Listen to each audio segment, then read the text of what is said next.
Escribo esto bajo una fuerte tensión mental, ya que antes de acabar la noche habré dejado este mundo. Sin dinero y agotada mi provisión de droga, que es lo único que me hace tolerable a la vida. No puedo seguir soportando más esta tortura. Me arrojaré desde esa ventana de la guardilla hasta la sórdida calle de abajo. Pese a mi esclavitud a la morfina, no me considero un débil, y mucho menos un degenerado. Pero una vez hayan escuchado estas palabras, quizás se hagan idea, aunque no del todo, del por qué tengo que buscar el olvido o la muerte.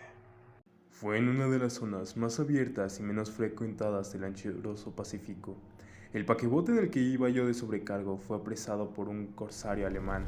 La Gran Guerra estaba entonces en sus comienzos, y la fuerza oceánica de los Hunos aún no se había hundido en su degradación posterior. Así que nuestro buque fue capturado de la manera legal, y nuestra tripulación tratada con toda la deferencia y consideración que se debe a los prisioneros de guerra. En efecto, tan liberal era la disciplina de nuestros opresores que 5 días más tarde conseguí escapar en un pequeño bote con agua y provisiones para bastante tiempo.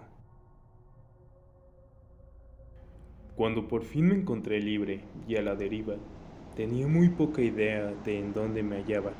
Navegante poco experto, solo sabía calcular de manera muy vaga por el sol y las estrellas que estaba algo al sur del Ecuador.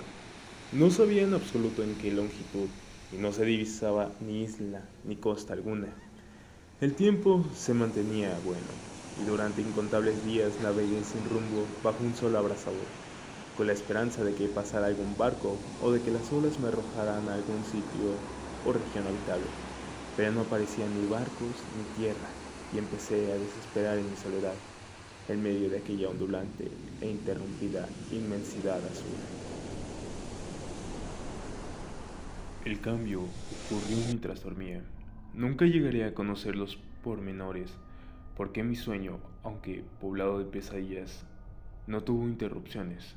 Cuando por fin desperté, descubrí que me encontraba hundido a medias en una especie de lodazal viscoso y negruzco que se extendía a mi alrededor con montonas ondulaciones hasta donde alcanza la vista, en el cual se había adentrado mi bote cierto trecho. Aunque cabe suponer que mi primera reacción fuera de perplejidad ante una transformación del paisaje tan prodigiosa e inesperada, en realidad sentí más horror que asombro, pues había en la atmósfera y en la superficie putrefacta una calidad siniestra que me heló el corazón. La zona estaba corrompida de peces descompuestos y otros animales menos identificables, que se veían emerger en el cieno de la interminable llanura. Quizás no debo esperar a transmitir con meras palabras la indecible repugnancia que puede reinar en el absoluto silencio y la estéril inmensidad. Nada alcanzaba a oírse, nada había a la vista, salvo una vasta extensión del légamo negruzco. Si bien la absoluta quietud y la uniformidad del paisaje me producían un terror nauseabundo. El sol ardía en un cielo que me parecía casi negro por la cruel ausencia de nubes. Era como si reflejase la ciénaga tenebrosa que tenía bajo mis pies. Al meterme en el bote encallado, me di cuenta de que solo había una forma de explicar mi situación. Merced a una conmoción volcánica, el fondo oceánico había emergido a la superficie, sacando a la luz regiones que habían estado ocultas durante millones de años bajo insondables profundidades de agua. Tan grande era la extensión de esta nueva tierra emergida debajo de mí que no lograba percibir el más leve rumor de oleaje. Por mucho que agudizara el oído, tampoco había aves marinas que se alimentaran de aquellos peces muertos. Durante varias horas estuve pensando y meditando, sentado en el bote, que se apoyaba sobre un costado y proporcionaba un poco de sombra al desplazarse el sol en el cielo. A medida que el día avanzaba, el suelo iba perdiendo esa cualidad pegajosa, por lo que en poco tiempo estaría bastante seco para poder recorrerlo con facilidad. Dormí poco esa noche. y al día siguiente me preparé una provisión de agua y de comida, a fin de emprender la marcha en busca del desaparecido mar y de un posible rescate. A la mañana del tercer día comprobé que el suelo estaba lo bastante seco para andar en él con comodidad. El hedor a pescado era insoportable, pero me tenía preocupado cosas más graves para que me molestase ese desagradable inconveniente, y me puse en marcha hacia una meta desconocida. Durante todo el día caminé constantemente en dirección oeste, guiado por una lejana colina que descollaba por encima de las demás elevaciones del ondulado desierto. Acampé esa noche, y al día siguiente proseguí la marcha hacia la colina. Aunque parecía escasamente más cerca que la primera vez que la descubrí, al atardecer del cuarto día llegué al pie de dicha elevación, que resultó ser mucho más alta de lo que me había parecido de lejos. Tenía un valle delante que hacía más pronunciado el relieve respecto al resto de la superficie. Demasiado cansado para emprender el ascenso, dormí a la sombra de la colina. No sé por qué mis sueños fueron extravagantes esa noche, pero antes de que la luna menguante, fantásticamente gibosa, hubiese subido muy alto por el este de la llanura, me desperté cubierto de un sudor frío, decidido a no dormir más. Las visiones que había tenido eran excesivas para soportarlas otra vez. A la luz de la luna comprendí lo imprudente que había sido al viajar de día. Sin el sol abrasador, la marcha me había resultado menos fatigosa. De hecho, me sentí de nuevo lo bastante fuerte como para acometer el ascenso que por la tarde no había sido capaz de prender. Recogí mis cosas e inicié la subida de la cresta de la elevación. Ya he dicho que la interrumpida monotonía de la ondulada llanura era fuente de un vago horror para mí, pero creo que mi horror aumentó cuando llegué a lo alto del monte y vi, al otro lado, una inmensa cima o cañón, cuya oscura concavidad aún no iluminaba la luna. Me parecía que me encontraba en el borde del mundo, escrutando desde el mismo canto hacia un caos insondable de noche eterna. En mi terror se mezclaban extraños recuerdos del paraíso perdido y la espantosa ascensión de Satanás a través de las remotas regiones de tiniebla. Al elevarse más la luna en el cielo, empecé a observar que las laderas del valle no eran tan completamente perpendiculares como había imaginado. La roca formaba cornisas y salientes que proporcionaban apoyos relativamente cómodos para el descenso, y a partir de unos centenares de pies, el declive se hacía más gradual.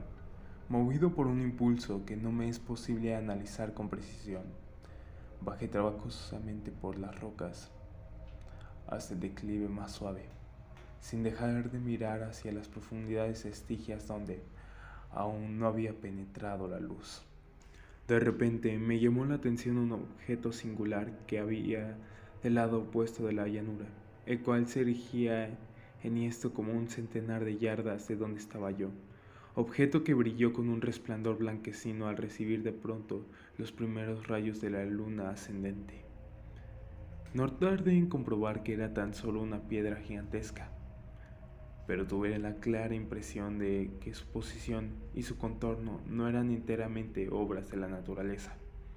Un examen más detenido me llenó de sensaciones imposibles de expresar, pues pese a su enorme magnitud y su situación en un abismo abierto en el fondo del mar, cuando el mundo era joven, me di cuenta, sin posibilidad de duda, que el extraño objeto era un monolito perfectamente tallado, cuya imponente masa había conocido el arte y quizás el culto de criaturas vivas y pensantes.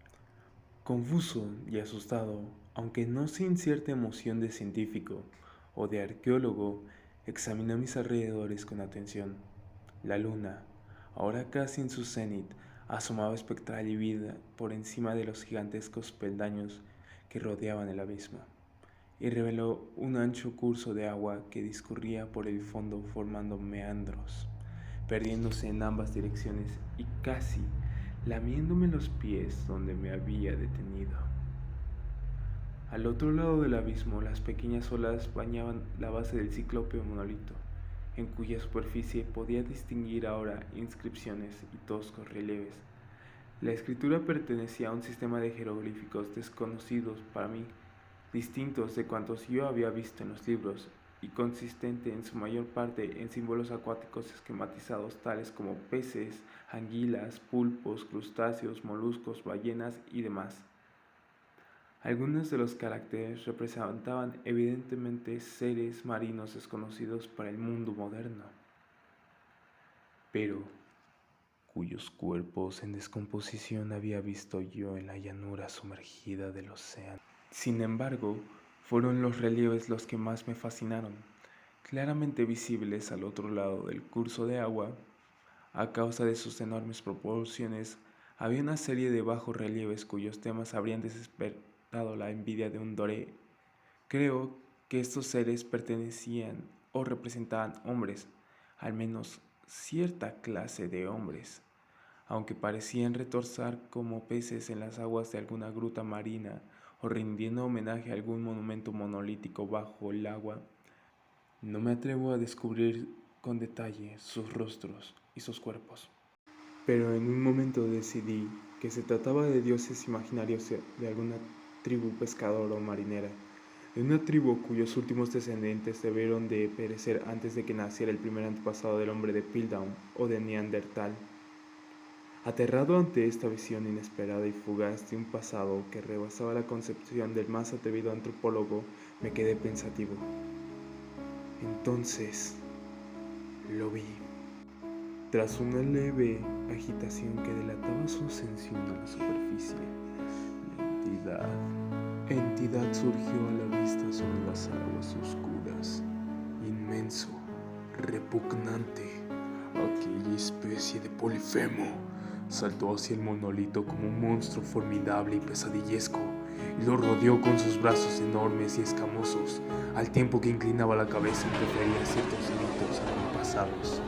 Creo que enloquecí.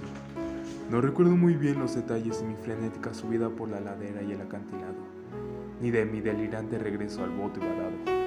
Creo que canté mucho y que reí insensatamente cuando no podía cantar. Tengo el vago recuerdo de una tormenta un poco después de llegar al bote. En todo caso, sé que oí el estampido de los truenos y más ruidos que la naturaleza prefiere en sus momentos de